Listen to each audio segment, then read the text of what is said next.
Bienvenidos a esta segunda parte del video, donde realizamos la experimentación de Jean Piaget en niños de 2, 3, 4, 5, 6 y 7 años. La experimentación, en el marco de la teoría de Jean Piaget, constituye un pilar fundamental para comprender el desarrollo cognitivo en la infancia.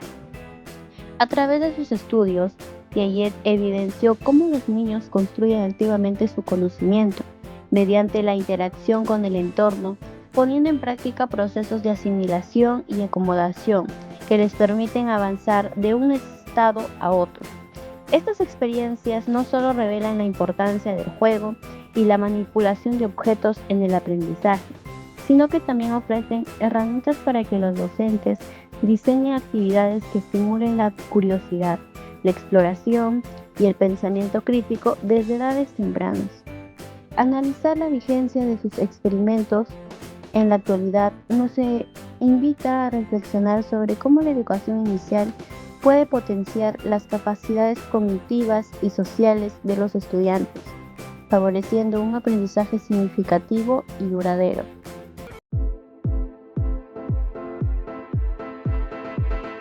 Tenemos dos vasos. Ya. Vamos a llenar uno. Uno. Y el segundo tú me vas a indicar cuando están al mismo nivel. ¿Ya? Claro que sí. A ver.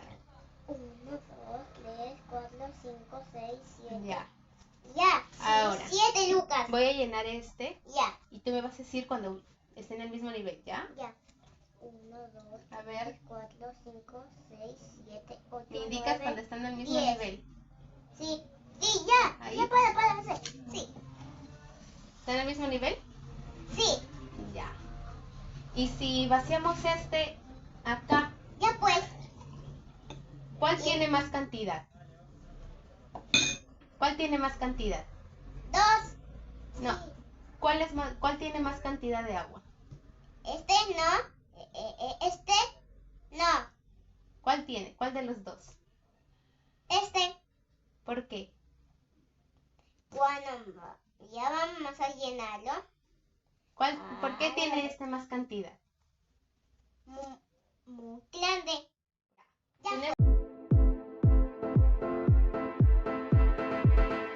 Tenemos dos bolitas de plastilina. Sí. ¿Son iguales?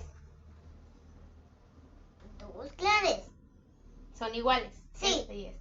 Sí. ¿Y si Dos. esta bolita de plastilina Ya. lo hacemos así? ¿Cuál de estas dos es más grande? ¿Esta o esta? Esta. Ya. ¿Por qué? ¿Por qué es más grande? Dos. Sí, los dos. Ahora, si lo regresamos, ¿volverán a ser iguales? Sí. ¿Son iguales? Más grande. Dos. Pero casi no alcanza.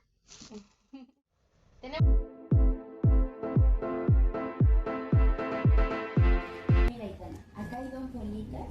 Sí. Y estas dos bolitas son iguales. Sí. ¿Y son iguales? Y si yo esta bolita la aplasto y la pongo al lado de la otra, ¿cuál es más grande? La bolsa. ¿Es más grande? ¿Por qué crees que es más grande? ¿Por qué crees que es más grande? ¿Será porque esta está más alborotada y la de acá está aplastadita? Pero si yo la de acá le vuelvo a hacer una bolita, mira, le vuelvo a hacer una bolita, ¿no volverían a ser iguales? Sí. Sí, volverían a ser iguales.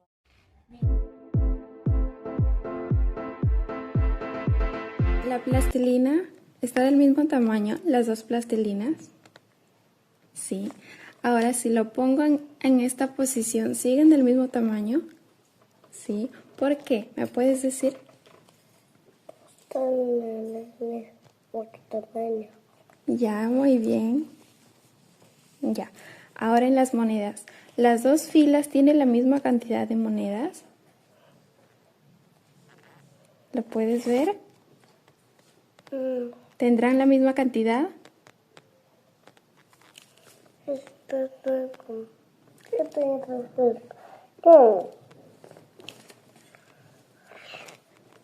¿Tendrán o no tendrán la misma cantidad?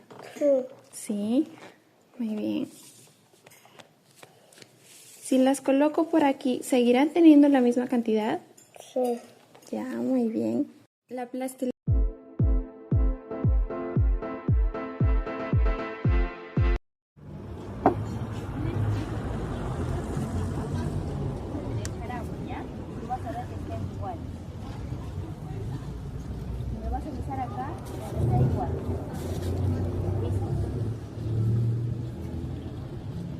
Ahí tienen la misma cantidad de agua.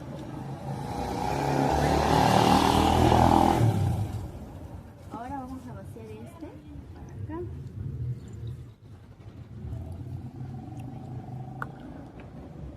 ¿Cuál tiene más agua? ¿Cuál crees que tiene más agua? Este tiene más agua. ¿Por qué crees que tiene más agua? Porque el vaso es grande. Pero si lo volvemos a vaciar al tazón, ¿no crees que tiene la misma agua? Sí, la misma agua, ¿verdad? Ya ves.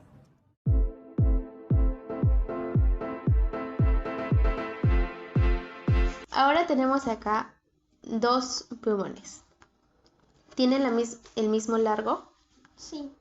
Y si yo lo muevo este para acá, ¿siguen teniendo el mismo largo? Sí. ¿Por qué? Porque el plumón, no importa si lo mueves así o si lo mueves así, sigue teniendo la misma cantidad porque se mueve en diferentes formas. Si lo mueves así, también tiene la misma cantidad, solo que está en diferente ángulo. Ahora tenemos...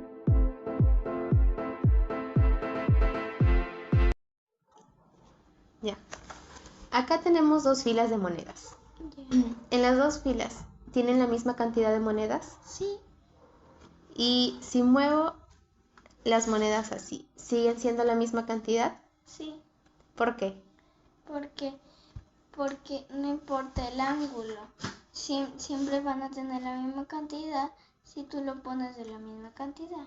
Por ejemplo, yo lo voy a poner así, así, así, y la fila tiene la misma cantidad. Ya. A continuación vamos a hablar sobre el desarrollo de las nociones y discurso infantil mediante un organizador visual.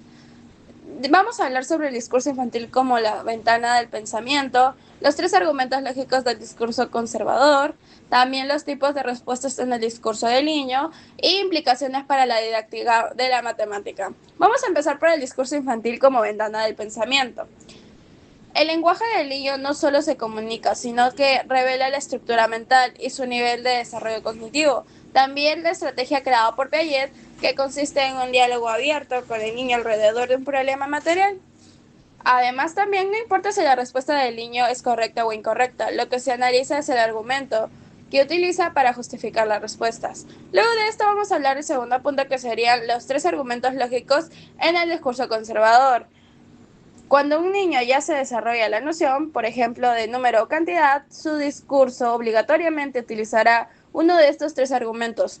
Puede utilizar el argumento de identidad, el argumento de reversibilidad y el argumento de compensación.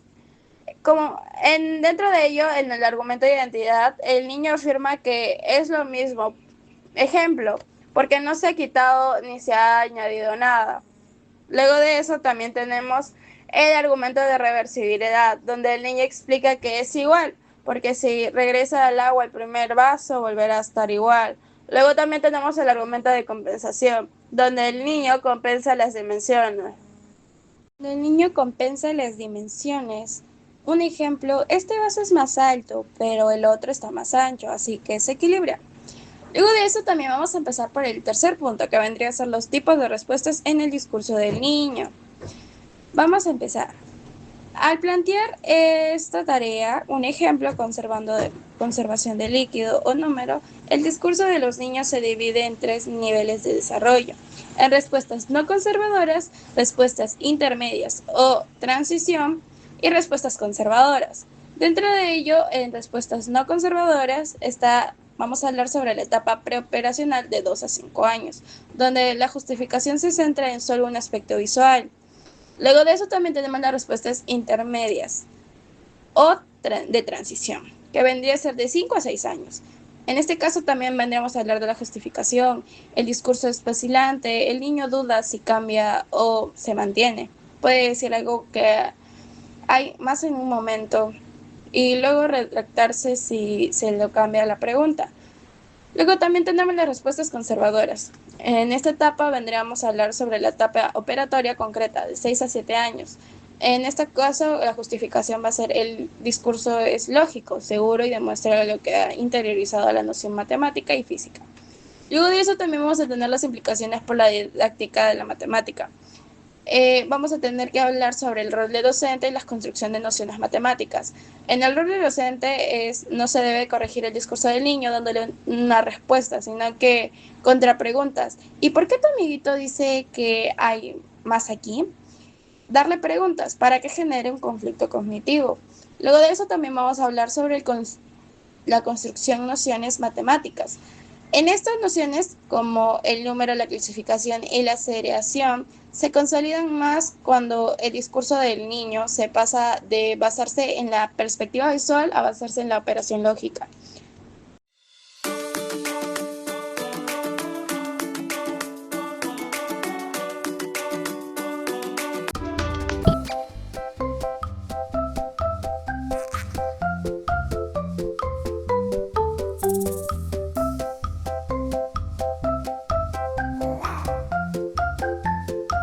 Bring all your friends, further to all of your 'cause you know